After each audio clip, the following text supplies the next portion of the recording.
கர்த்தரும் மீட்பரும் இரட்சகருமான விலையேறப்பெற்ற கிறிஸ்து இயேசுவின் நாமத்திலே உங்களுக்கு வாழ்த்துதலுடன் கர்த்தருடைய வார்த்தை தியானிக்க கர்த்தர் உதவி செய்திருக்கிறார். செய்தி கேட்கிற கர்த்தருடைய பிள்ளைகளாகிய உங்களை தேவன் இந்த ஆண்டில சம்பூர்ண ஆசீர்வாதத்தோடு நடத்துவார். யாத்திரையாகமம் 34 அதிகாரத்துல வாசிக்கிறேன், கேளுங்க. மோசே தீவிரமாய் தரைமட்டம் குனிந்து பணிந்து சீனாய் மலையில கர்த்தரை தரிசித்து கற்பலகையில உடன்படிக்கைகளை எழுதுவதற்காக போன போது நடக்கிற சம்பவம், சீனாய் மலையில் நடக்கிற சம்பவம். இங்கே மோசே கர்த்தருடைய தரிசனத்தை கண்ட உடனே வேதம் சொல்லுது, தீவிரமாய் தரை மட்டும் பணிந்து குனிந்து. இந்த வர்ஷிப் இப்ப நம்ம நாட்டுல கிடையவே கிடையாது, எல்லாம் ஸ்டைலா மாறிடுச்சு. நின்னுக்குனே ஆராதிக்கிறது, சேர்ல உட்காந்து ஆராதிக்கிறது. ஆனா பாருங்க, மோசே காலத்துல தரை மட்டும் குனிந்து பணிந்து கொண்டு, ஆண்டவரே உம்முடைய கண்களில் எனக்கு கிருபை கிடைத்ததானால் எங்கள் நடுவில் ஆண்டவர் எழுந்தருள வேண்டும்.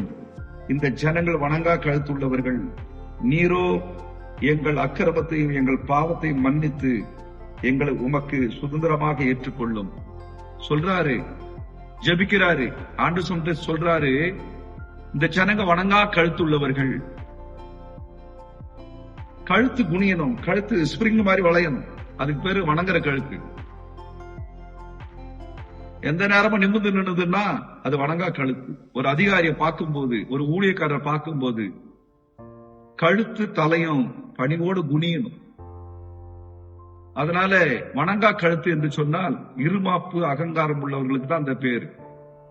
அதுக்கு மோசே சொல்றாரு, இந்த ஜனங்கள் வணங்கா கழுத்து உள்ளவர்கள், எங்களுடைய பாவத்தையும் அக்கிரமத்தையும் மன்னியும். அன்றைக்கும் கர்த்தர் மன்னிக்கிறவராயிருந்தார். வார்த்தையில தேவன் இருக்கும் போது மன்னிக்கிறவராயிருந்தார்.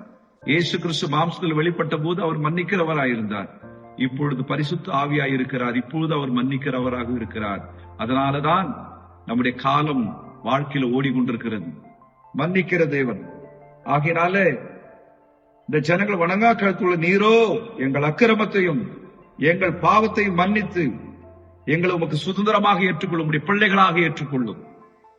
கர்த்தர் பாவத்தையும் அக்கிரமத்தையும் மன்னிச்சுட்டு மனம் திரும்பி ஆண்டு சொன்னது போயிட்டாலே முதல்ல நம்ம ஆண்டுடைய சுதந்திரமாகிறோம். அப்படின்னா ஆண்டுடைய பிள்ளையா மாறுறோம். அந்த கிருபையை தான் கேட்கிறார் மோசே. கீழே சொல்றாரு, அதற்கு அவர், இதோ நான் உடன்படிக்கை பண்ணுகிறேன், பூமியிலே எந்த ஜாதியிடத்திலும் செய்யப்படாத அதிசயங்களையும் உன் ஜனங்கள் எல்லாருக்கும் முன்பாக செய்வேன். உன்னோட இருந்து ஜனங்கள் எல்லாருக்கும் கர்த்தருடைய செய்கையை காண்பிப்பார்கள்.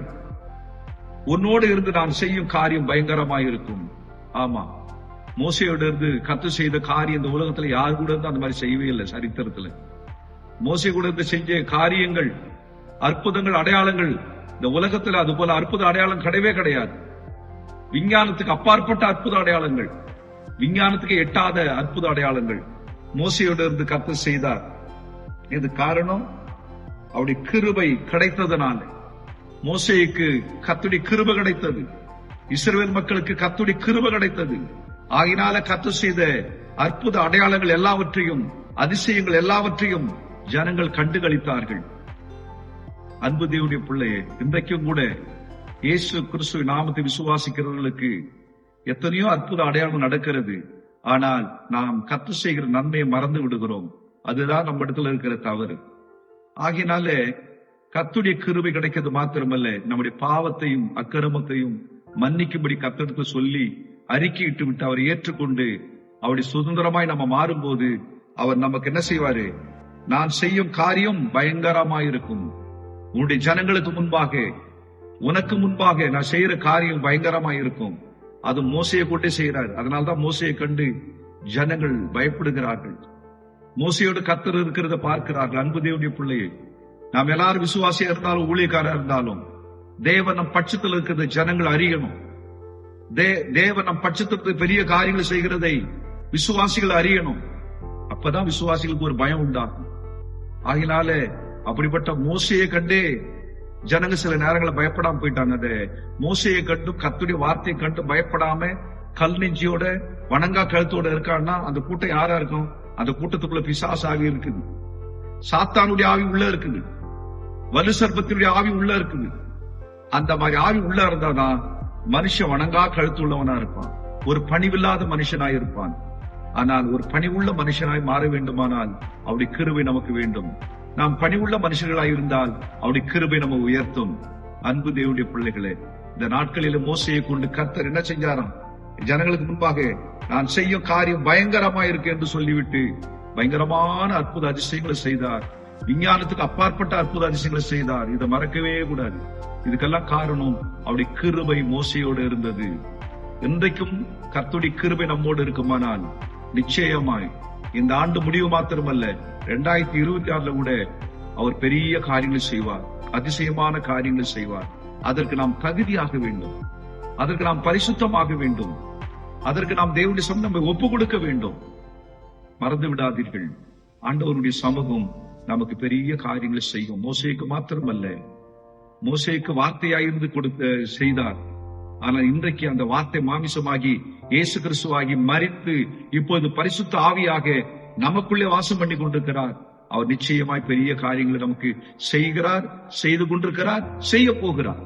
கர்த்தர் உங்களை ஆசீர்வதிப்பாராக. மகா பரிசுத்தம் உள்ள நல்ல ஆண்டவரே, உடைய கிருபை எங்களோடு இருக்குமானால் நீர் எங்களுக்கு பெரிய காரியங்களை செய்வீர். வணங்கா கழுத்துள்ள ஜனங்கள் கூட பணிவுள்ள ஜனங்களாய் மாறிவிடுவார்கள். இயேசுவே, இந்த உலகத்தில் உள்ள ஜனங்கள் வணங்கா கழுத்துள்ளவர்களாய் போய் கொண்டிருக்கிறார்கள். உடைய கிருபை நிமித்தமாய், எங்கள் ஜபத்தின் நிமித்தமாய் தேசம் முழுவதும் மக்கள் பணிவுள்ள மக்களாய் மாறி கர்த்தருக்கு பயந்து ஒருவர் நேசித்து சமாதானத்தோடு வாழ உதவி செய்யுங்கப்பா.